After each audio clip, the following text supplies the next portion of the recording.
Syu'aibu Harun wa Musa wa Yasa' Zulkifli Dawud Sulaiman Taba. Nama-nama Nabi yang ke-13 yaitu Nabi Syu'aib atau dinamakan juga Khatibul Anbiya ya. Nabi Syu'aib yaitu Nabi ya, dikatakan dari putra Madian bin Ibrahim. Dikatakan juga Nabi Syu'aib ini ya, bukan dari keturunan Nabi Ibrahim, akan tapi keturunan dari sebagian orang yang beriman kepada Nabi Ibrahim alaihis salam. Kemudian hijrah ke Syam. Ya. Allah Subhanahu wa taala mengutus Nabi Syu'aib kepada kaum Madian yang mana mereka kufur terhadap Allah dan hubungan muamalah dengan manusia itu sangat buruk daripada kaum Madian ini. Mereka mengurangi timbangan, mengurangi takaran, ya. Istilahnya muamalah mereka itu rusak di antara mereka. Ketika diutus Nabi Syu'aib kepada mereka, kemudian mereka fakadzabuhu, kemudian Allah mengutus malaikat untuk mengirimkan bala kepada mereka sehingga hancurlah desa yang mereka tempati. Fa akhadhathum rajfatu fa asbahu fi darihim jazimin. Yang mana mereka penyebabnya adalah membohongkan terhadap apa yang didakwahkan oleh Nabi Syu'aib. Kemudian setelah Nabi Syu'aib diutus kepada kaum Madian, diutus lagi Nabi Syu'aib kepada Ashabil Aikah yang dekat daripada Madian itu. Mereka membohongkan lagi kepada Nabi Syu'aib. Oleh karena itu Allah menghadap mereka dengan didullati, ya, dengan naungan yang sangat panas. Ya, mereka karena sangat panasnya sampai 7 hari mereka dikirimkan panas sekali oleh Allah Subhanahu wa taala sampai tidak ada air.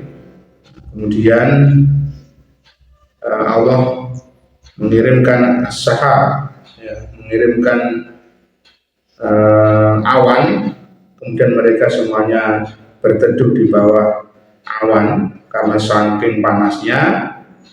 Kemudian dihujanilah oleh Allah dengan api-api dan mereka terbakar semua. Fakadzabuhu fa'akhadhahum 'adzabu yaumin dzullah innahu kana 'adzabu yaumin Yang ke-14 yaitu Nabi Harun bin Imran, yaitu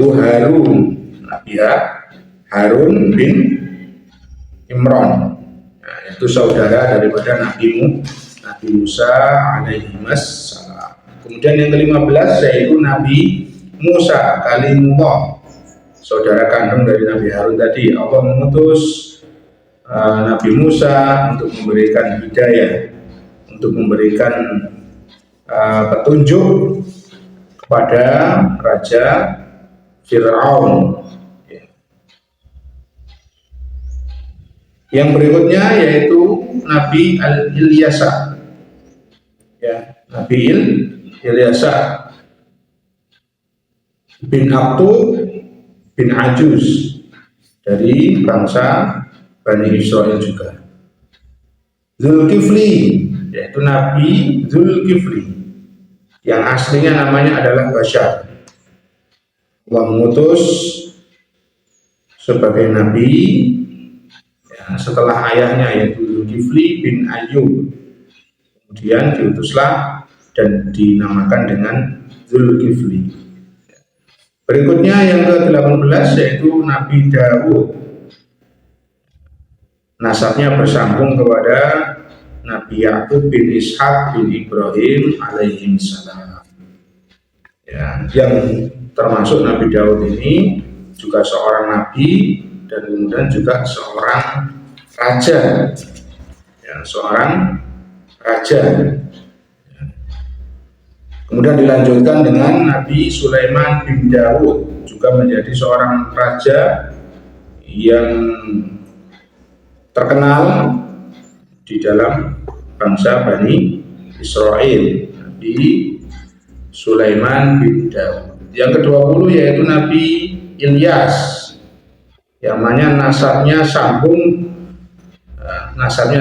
kepada Imran, ya, saudara Nabi Musa alaihissalam, diutus kepada Bani Israel juga, Nabi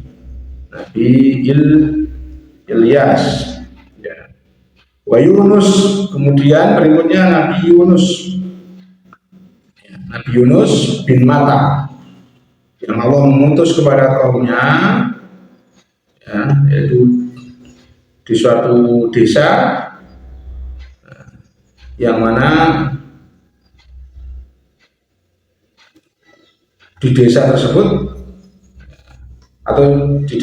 terdapat kesusahan yang sangat, kemudian Allah mengutuslah untuk menyelamatkan kaumnya daripada kesusahan yang menimpa kaumnya ini.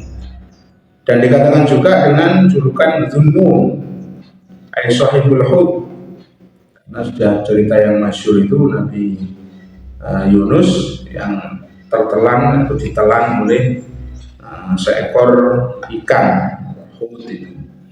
Ya, kemudian setelah Nabi Yunus yaitu Nabi Zakaria, yaitu min dzurriyyati Sulaiman. Nabi Zakaria ini termasuk dari keturunan Nabi Sulaiman alaihissalam.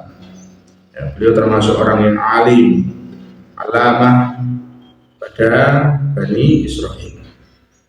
Nah, dan beliau termasuk orang yang pertama kali memberikan kurban, ya, di Baitul Maqdis, kemudian membaca Taurat di sana, dan dijuluki juga dengan beliau meninggalnya juga meninggal dalam keadaan syahid.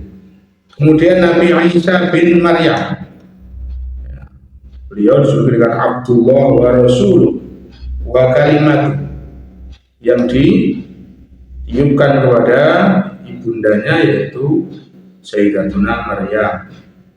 Termasuk ini terakhir para nabi dari bangsa Bani Israel.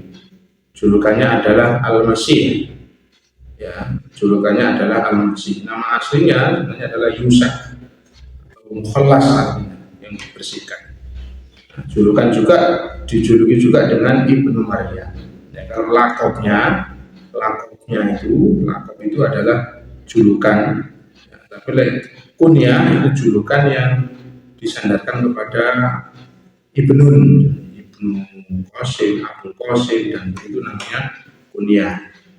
Kunyahnya Nabi Isa ini adalah Ibnu Maryam. Termasuk hikmah yang terkandung dalam diambil dari kisah Nabi Isa ini, kalau Allah menciptakan Nabi Adam tanpa bapak, tanpa ibu, itu Nabi Adam. Kemudian Allah menciptakan Nabi Isa ibu saja tanpa bapak. Kemudian Allah menciptakan seluruh manusia memiliki ayah dan ibu. Ini adalah hikmah dari Allah Subhanahu wa Ta'ala. Jadi tidak sulit bagi Allah untuk menjadikan apapun yang Allah kehendaki. Yang membuat manusia tanpa bapak dan ibu saja bisa, apalagi membuat manusia tanpa bapak saja. Itu yang kita baca, yaitu dari jumlah perincian nabi-nabi yang ada dalam Al-Quran. Jadi mulai Nabi Adamul Idris Nuhun Hudun Soleh wa Ibrahim kullu muttaba, Lutun wa Ismailu Ishaqun kada Yaqub Yusuf wa Ayyub kada Syu'aibu Harun wal Musa wa Yasa Dzulkifli Dawud Sulaiman Ilyas, Yunus, Zakaria, Yahya, Kemudian yang terakhir nanti kita bahas yaitu Isa, setelah itu wa Thaha khatimun da'wiyah, yaitu Nabiyuna wa Sayyiduna Muhammad sallallahu alaihi wasallam. Itulah, mudah-mudahan dibarengi dengan kemanfaatan dan hidayah dari Allah Subhanahu wa taala. Wallahul musta'an wa alaihi tuflaj. Wassalamualaikum warahmatullahi wabarakatuh.